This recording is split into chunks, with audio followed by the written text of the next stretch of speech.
What's up? It's your boy Kazi. Welcome to Kazi Plays. And over the last couple of weeks on Sparking Zero, I'm sure a lot of you have noticed that there are a ton of players who cheese or are spammers, however you want to call them. But basically, these players, they abuse the skills that they have without a thought behind their actions, and as a result, they get free wins. And I bet it's frustrating for a lot of you guys losing to them because you probably don't know how to play against them. So today I'm going to be giving you guys tips on how to counter the cheese, and on top of that, we'll be going over the top cheesiest characters in the game and how to counter them specifically. So without further ado, let's go to get into it. Now the first thing we're going to talk about is Afterimage Strike. Now before we talk about how to counter Afterimage Strike, we first need to know what it does.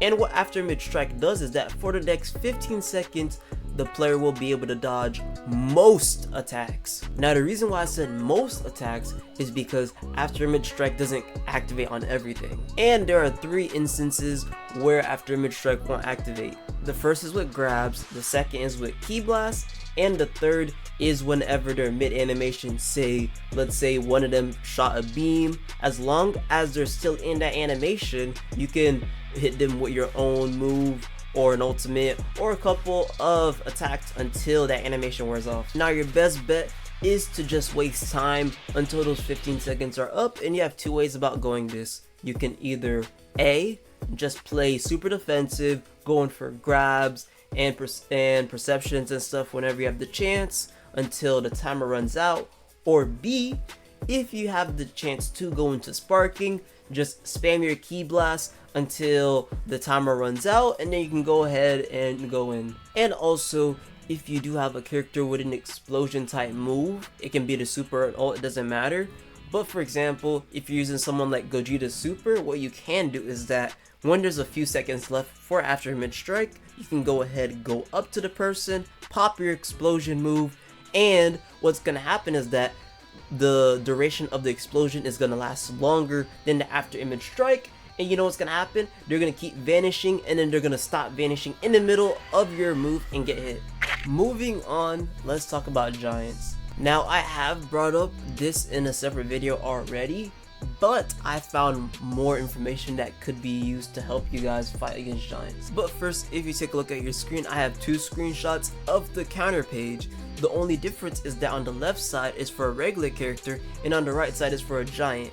And if you look closely, giants, they don't have perception or super perception, which means that with giants, you'll be able to pull off way longer combos on them because they have less ways to get out of combos. They either A, have to pop off super counters, which are already hard enough as it is, or B, they're gonna have to use revenge counters, which means they have to use up their stocks, which means that they have less resources to use. On top of that, with giants, if you're able to hit them with a combo and get a hard knockdown, they are stunned way longer than the average character, which means that you could also end the combo with a beam and get some extra damage off. I also did learn that with giants, especially whenever they're in sparking, they do love to spam that unblockable dash, and there is a countermeasure to it.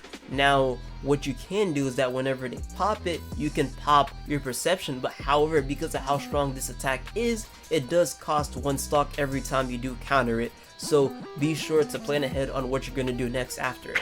Before we move on to the next part of the video, if you want to dive further into the community, I do got a Discord link in the description below. There we talk about Sparking Zero, anime, manga, and whatnot. And also you will be able to stay notified about everything that happens on the channel. So if you're interested, feel free to stop by. We'll love to have you.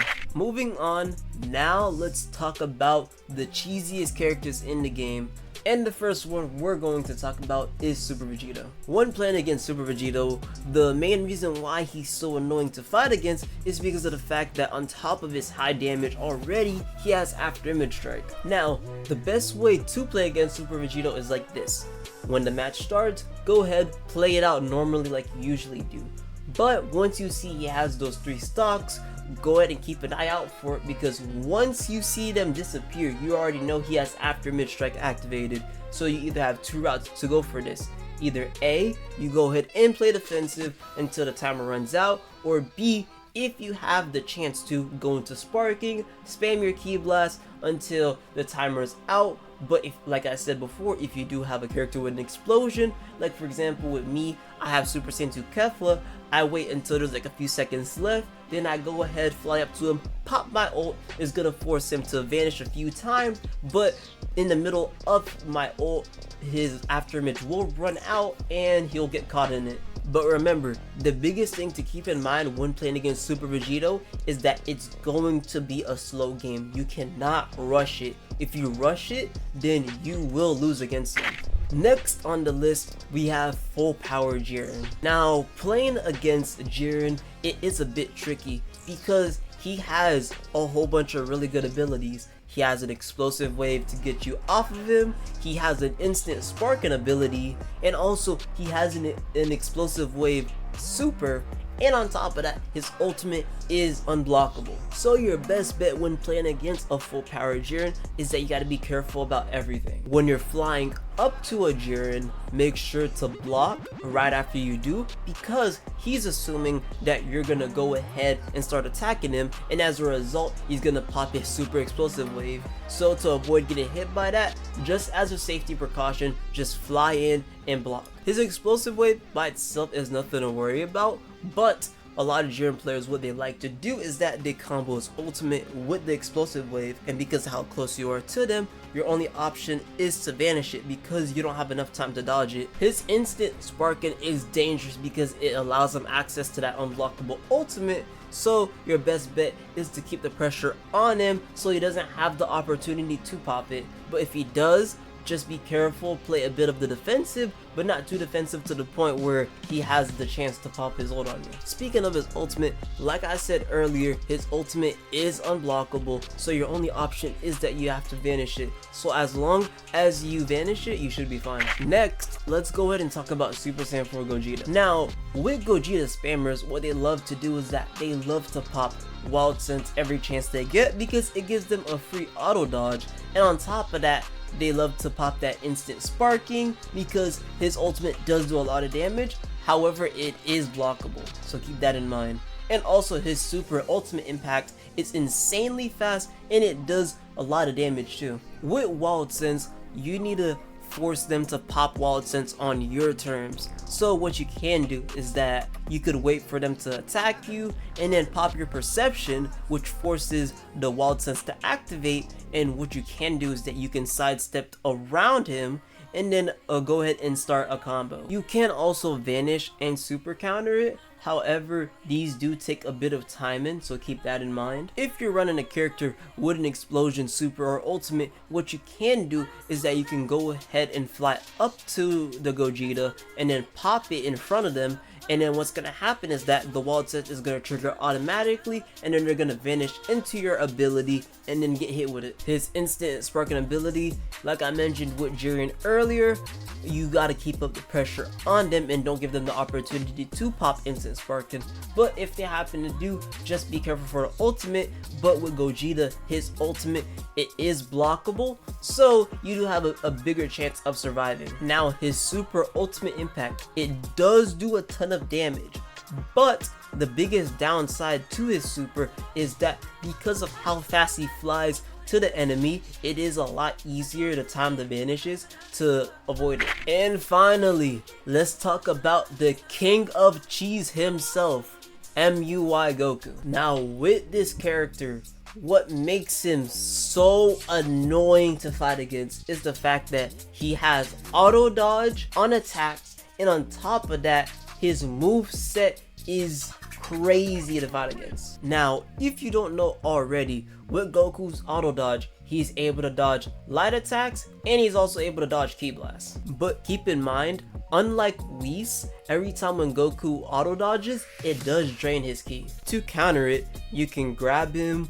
you can hit him with a charged ki blast, you can hit him with a semi-charged heavy, and you can also fly around and do a homing dash, and the hits on a homing dash will hit him too as well. With ultra movement, it's the same as Wild Sense, it's just another name on top of it, but basically it's the same counters that you have with Wild Sense. You can force him to vanish with a counter and then dodge around, you can vanish it, you can pop a super counter, or if you have an explosion ult, you can just pop it near him and then he'll get caught in it after. His other skill is instant sparking and gives him access to his ultimate, which is one of the highest damage dealing ults in the game. So in order to avoid that, you gotta keep the pressure on him, otherwise you're going to take a lot, and I mean a lot of damage. With his super ultra barrage, the reason why a lot of MUI players, they spam this super in neutral is because instead of flying up to your opponent, it teleports you right in front of them. So because of that, it's a lot harder to dodge, but there is countermeasures for this. For example, if you are in neutral, most of the time you're just like floating around or charging your ki, you should be fine until you hit that blue bar when you're charging your ki, when you're about to enter into sparking mode. If you're entering into sparking mode, you're frame trapped, it will hit you. But if you're just charging up your normal bar of ki, you should be fine. You should be able to sidestep out of the way and he'll just fly right past you. Now, when you're in the middle of a combo, the timing to vanish, it is very simple. All you have to do is that once that little cutscene plays out and he's about to teleport right in front of you, that's when you press the vanish button and then you'll be able to avoid it. And that's how to counter cheats in this game. But if you guys have found something out that I didn't mention in this video, feel free to put it in the comments below to help everyone else out. But yeah, if you do want more Sparking Zero on the channel, why don't you know, go and support your boy. But yeah, I'll go and catch y'all in the next one. Y'all take it easy.